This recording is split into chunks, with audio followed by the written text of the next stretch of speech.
They told me it was just part of getting older, the quiet disappearance of energy, the slow erosion of will, the feeling of becoming a ghost in my own life, a silent collapse. And for a time, I believed them. 99% of men will accept this fate without a fight, and they will miss the single most important truth at the end of this, the one thing that separates a life of quiet desperation from one of deliberate, chosen power. Don't be one of them. Foundational misery. There's a peculiar sort of misery that settles into a man's life somewhere in his late 30s or early 40s. It's not a grand, dramatic tragedy. It's far more insidious than that. It's a low-grade, constant hum of exhaustion. It's the feeling of waking up in the morning already behind, already depleted, as if the debts of yesterday's energy were carried over with interest. You look in the mirror and see a stranger whose eyes have lost a certain fire, a sharpness. The world, which once seemed like a territory to be explored and conquered, starts to feel like a series of obligations to be managed and survived. And this feeling, this pervasive sense of being fundamentally less than you were, is a profound psychological poison. It whispers to you that your best days are gone, that this slow, inexorable decline is the natural order of things, and that your only recourse is a graceful, quiet surrender. It's the misery of accepting a narrative that has been written for you by a culture that, in many ways, has become profoundly anti-vital. We're told this is settling down, that it's maturity. But deep down, in the silent parts of yourself you rarely admit exist, you know it's a lie. It feels like a betrayal of the young man you once were, the one who was filled with an unthinking, boundless energy, a raw potential that seemed inexhaustible. That version of you didn't have to try to feel alive. He just was. The disconnect between that memory and the present reality creates a deep, private shame. You start to avoid challenges, not because you're lazy, but because you genuinely doubt you have the inner resources to meet them. The thought of starting a new project, taking on a significant responsibility, or even just engaging in vigorous play with your own children feels daunting. It's a weariness that seeps into your bones, but more than that, it seeps into your soul. And because so many men are feeling it, it becomes normalized. It's the subject of sitcom jokes, of resigned conversations among friends over a beer. It's treated as an inevitability, like graying hair or the need for reading glasses. But it is not the same. It is not a benign consequence of aging. It is a symptom of a profound misalignment, a foundational disconnection from the very things that generate and sustain masculine energy. It is the slow, grinding spiritual and biological attrition that comes from living a life that is fundamentally at odds with your own nature. It's the consequence of 1,000 tiny compromises, 1,000 unexamined habits, 1,000 instances of choosing comfort over challenge, convenience over effort. And the most dangerous part of this misery is its silence. It's a private struggle, born in quiet desperation, because to admit to it feels like admitting to a personal failure. And so men carry on, putting on a brave face, going through the motions while inside the fire gutters and smokes, threatening to go out completely. This is the starting point. This is the quiet catastrophe that is happening all around us and to us. Acknowledging the depth and texture of this misery isn't an act of self-pity. It is the necessary first step. You cannot solve a problem that you refuse to look at directly. You must be willing to face the brutal reality of what has been lost before you can even begin to formulate a plan to get it back. It is the dragon you must confront before you can claim the treasure. And the treasure, in this case, is not just a number on a blood test. It is the felt, embodied experience of your own vitality. It is the return of your own life force. Brutal truth. The moment you dare to speak of this decline, you will be met with a chorus of well-meaning but utterly useless explanations. It's your age, it's your genetics, it's just what happens. And if you push further, you'll be pointed toward the modern world's favorite answer for everything: the quick fix, the patch, the gel, the injection. A simple, easy solution that promises to restore what was lost without demanding anything from you in return. It's the ultimate temptation, the serpent in the garden whispering that you can have the fruit without the labor, the reward without the struggle. And it is a lie of the most destructive kind, because what it's really offering is a way to bypass responsibility. It's a way to remain a passive participant in your own life, to outsource your vitality to a chemical. It allows you to continue the very habits and behaviors that led to the decline in the first place, while masking the symptoms with a synthetic veneer of well-being. This path is an abdication. It is the admission of defeat. It is saying, I am no longer the master of my own biology. I am merely a manager of its decline. The brutal truth that you must be willing to confront is this: your environment, your choices, and your habits have conspired to strip you of your masculine essence. It's not some mysterious, unavoidable fate. It is the predictable consequence of a life lived out of alignment with our own ancestral hardware. We were not designed for the world we have built. We were not meant to sit in climate-controlled boxes for 8 to 10 hours a day, bathed in the blue glow of screens, consuming hyper-palatable, nutrient-poor food products, and marinating in a constant low-grade sea of psychological stress from an endless torrent of information and manufactured outrage. Our bodies and souls are in a state of constant low-grade rebellion against this modern cage. The decline in testosterone is not the disease, it is the alarm bell. It is the body's distress signal, screaming that something is fundamentally wrong with the way we are living.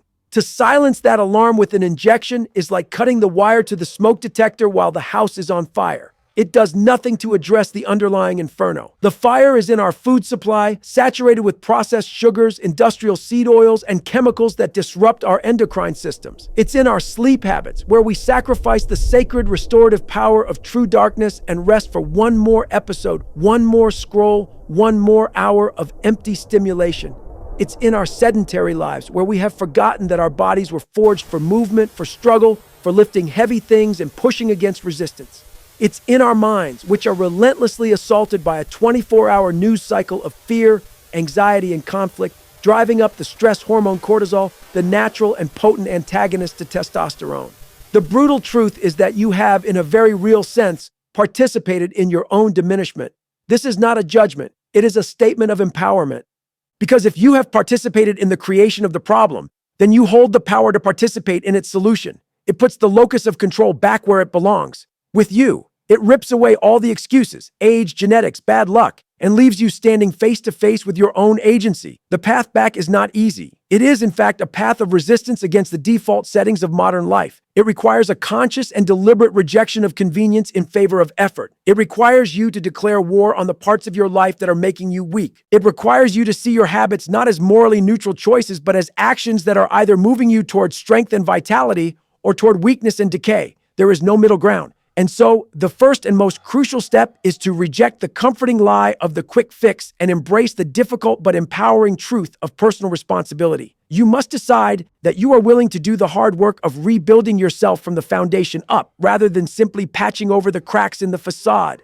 This decision, this mental shift, is the point at which the entire trajectory of your life can change. It's the moment you stop being a victim of your circumstances and start being the architect of your future. Primal sleep.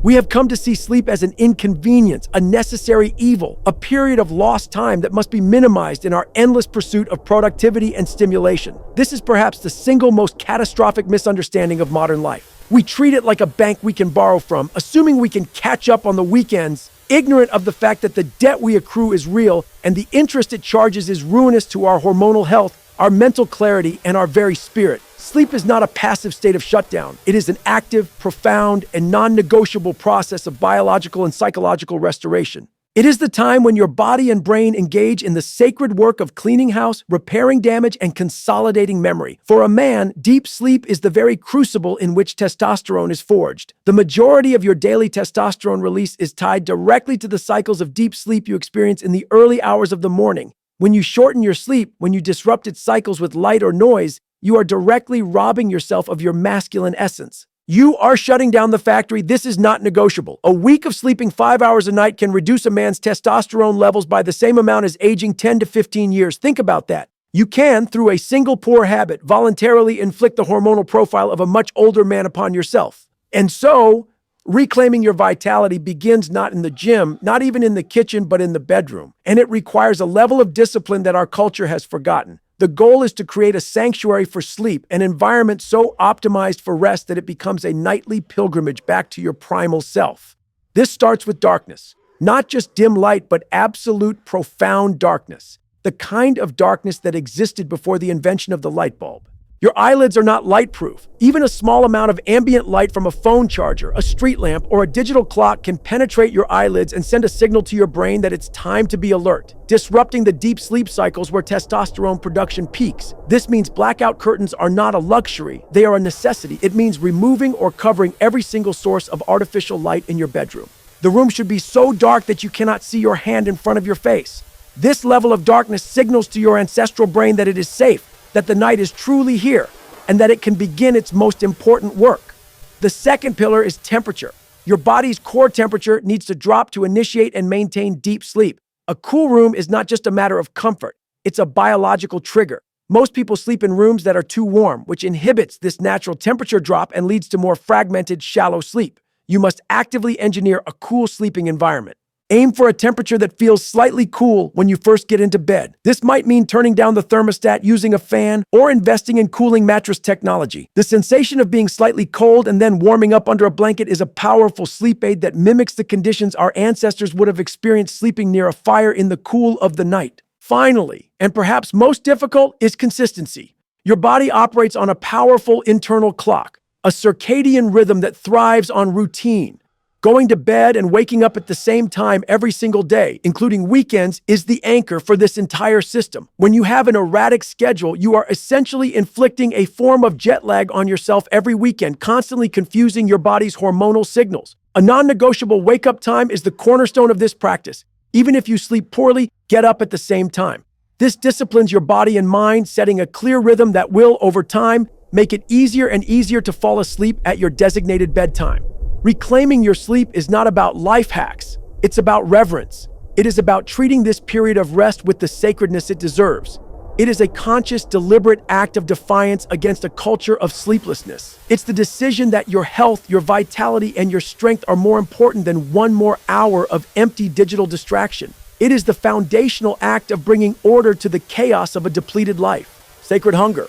Our relationship with food has become deeply pathological. We no longer eat for nourishment. We eat for entertainment, for comfort, for the dulling of anxiety. The modern food environment is a minefield, a hyper-engineered landscape of products designed to hijack your brain's reward centers and keep you coming back for more, regardless of the biological consequences. We are starving ourselves of real nutrients while simultaneously poisoning ourselves with an abundance of empty, inflammatory calories. To rebuild your hormonal health, you must fundamentally change your relationship with eating.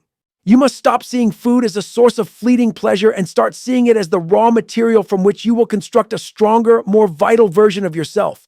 This is the principle of sacred hunger, to eat with intention, with purpose, and with a deep respect for the profound impact that food has on your body and spirit. This begins with a ruthless act of subtraction. Before you worry about what to add to your diet, you must eliminate the poisons.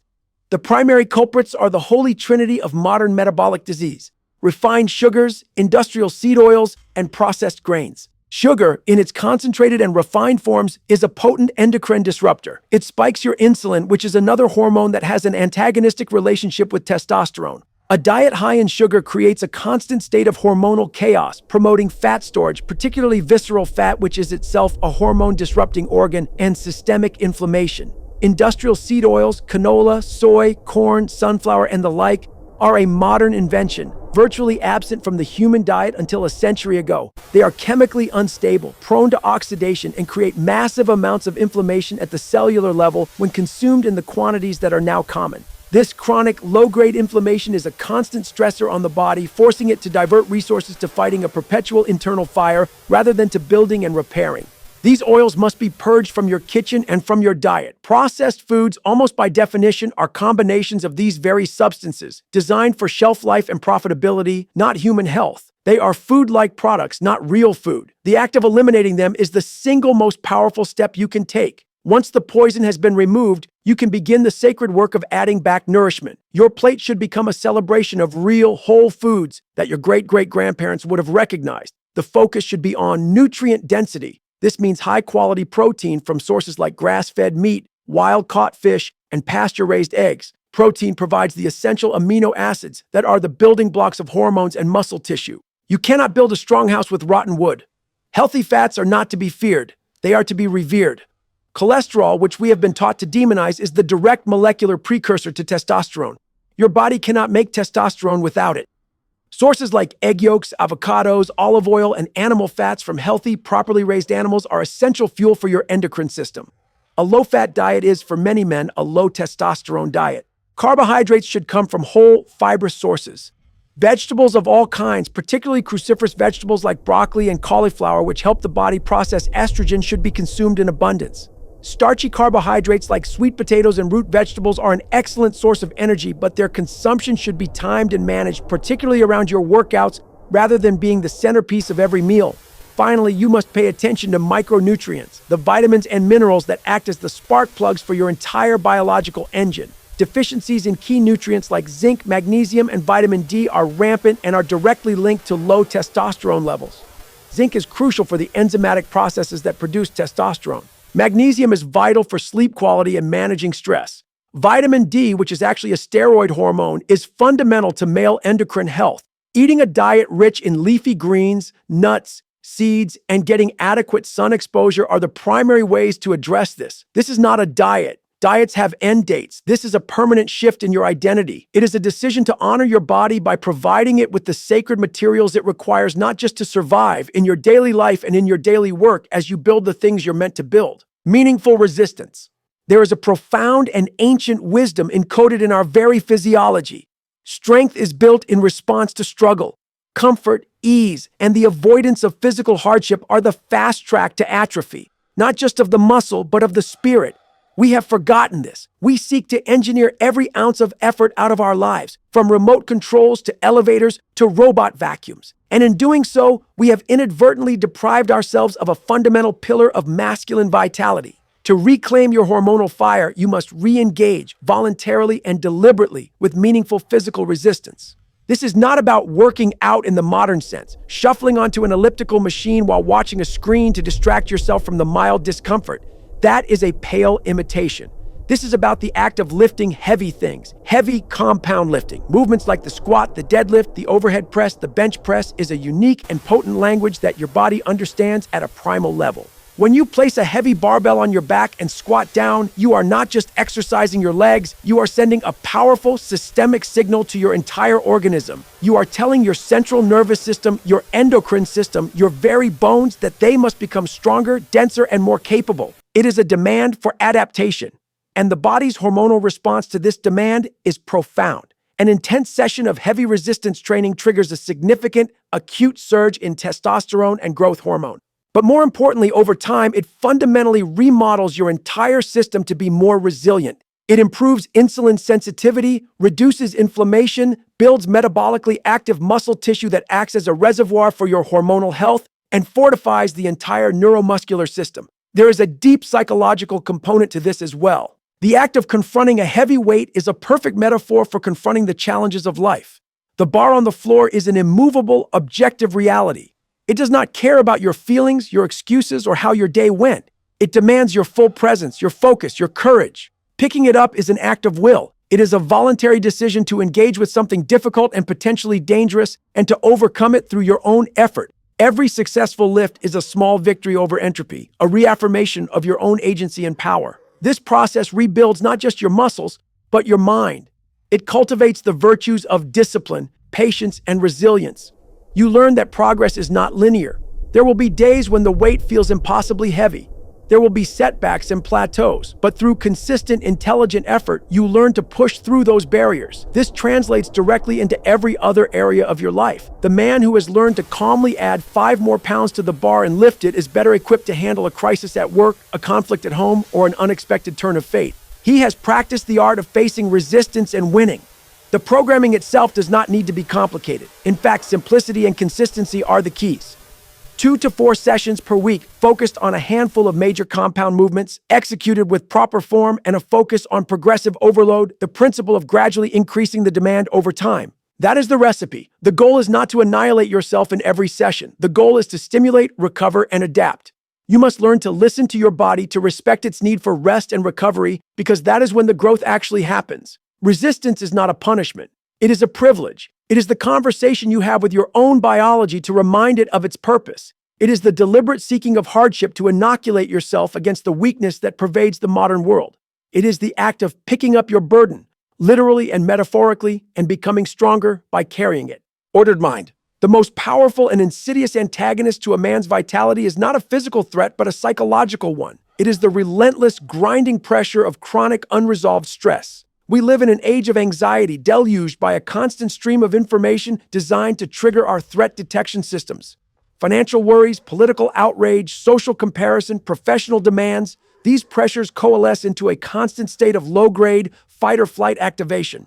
In this state, your body is flooded with the hormone cortisol. And you must understand this clearly. Cortisol is the chemical antithesis of testosterone. They exist in an inverse seesaw relationship. When cortisol is chronically elevated, Testosterone is chronically suppressed. Your body cannot be in a state of growth and repair, anabolic state governed by testosterone, and a state of emergency threat response, catabolic state governed by cortisol at the same time. It has to choose. And in the modern world, the thumb is permanently on the scale of threat. A lion chasing you on the savannah is an acute stressor. It's intense, but it's brief. Your cortisol spikes, you survive or you don't, and then your system returns to baseline.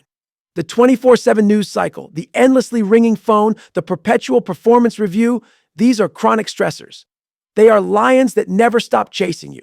Your cortisol never returns to baseline. It stays elevated day after day, week after week, slowly and systematically dismantling your hormonal health, breaking down muscle tissue, promoting fat storage around your organs, and gutting your libido and drive. Therefore, one of the most critical and overlooked components of reclaiming your hormonal health is the deliberate ordering of your mind. It is the conscious creation of a psychological environment that minimizes chronic stress and allows your body to feel safe enough to thrive. This is not about avoiding all stress. Acute, manageable challenges are healthy. They are the very things that stimulate growth. This is about eliminating the chronic, pointless, and draining forms of stress that serve no purpose other than to weaken you. This begins with a radical curation of your information diet. You must become a ruthless gatekeeper of what you allow into your consciousness. This means disconnecting from the endless cycle of outrage politics, sensationalist news, and the carefully constructed highlight reels of other people's lives on social media. These are designed to make you anxious and dissatisfied. Opting out is not an act of ignorance. It's an act of profound self-preservation. Replace that time with silence, with nature, with meaningful conversation, with reading something that has stood the test of time. Create pockets of stillness in your day where your mind is not being assaulted by external stimuli. The second component is the establishment of unshakable routines. Discipline and routine are potent antidotes to chaos and anxiety. When your day has a structure, a non-negotiable wake-up time, a block of time for deep work, a scheduled time for physical resistance, a wind-down ritual before sleep, you dramatically reduce the number of decisions you have to make and eliminate the anxiety that comes from an unstructured existence. A well-ordered day creates a well-ordered mind. It is the external manifestation of an internal commitment to purpose. You build a fortress of good habits that protects you from the draining chaos of the outside world. This is where many spiritual and meditative practices find their power. Whether it's through prayer, meditation, or simply journaling, the act of externalizing your thoughts, of observing them without judgment, of connecting to a framework of meaning that is larger than your own daily anxieties is profoundly effective at regulating your nervous system. It creates a space between you and your reactive emotions. It allows you to shift from a state of constant panicked reactivity to one of calm, deliberate action. This is the art of learning to control what you can control, your actions, your attention, your mindset, and letting go of what you cannot. Managing your stress is not a soft skill. It is a biological necessity. It is as crucial as diet, sleep, and exercise. You can have the perfect nutrition plan and a flawless training regimen. But if your mind is a raging storm of cortisol, you will never achieve the state of vibrant, grounded vitality you are seeking. You must bring order to your inner world before you can expect to see it reflected in your physical being. Sovereign self. Ultimately, this entire journey is not about chasing a number on a lab report.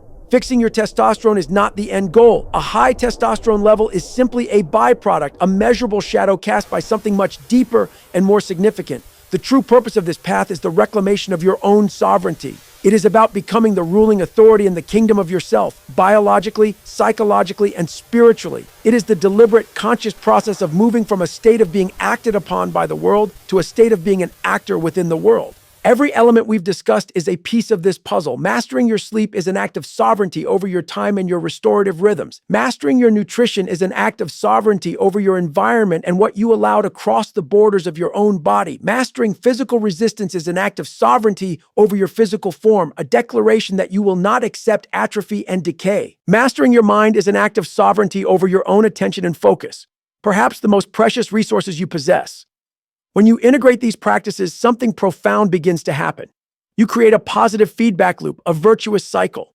As your sleep improves, you have more energy for your workouts. As you get stronger, you are more motivated to eat well to fuel your progress. As you eat clean, your mental clarity improves, making it easier to manage stress. As your stress declines, your sleep becomes deeper and more restorative. And as all of these pillars are put in place, your hormonal health naturally and inevitably begins to normalize. Your body, freed from the constant assault of modern life, begins to remember its own innate wisdom. It begins to heal itself. It starts to function as it was always meant to function. This is what it feels like to be truly aligned. It's not a state of manic energy or aggression. It is a sense of calm, grounded power. It is a quiet confidence that radiates not from ego, but from competence. It is the feeling of being centered, of having a deep well of physical and mental resources to draw upon to meet the demands of your life. It is the return of ambition, not for the sake of accumulating empty status symbols in the pursuit of a meaningful purpose. It's about having the energy to be the husband, father, and leader you are called to be, not out of a sense of grim duty, but out of a genuine, overflowing abundance of strength and will.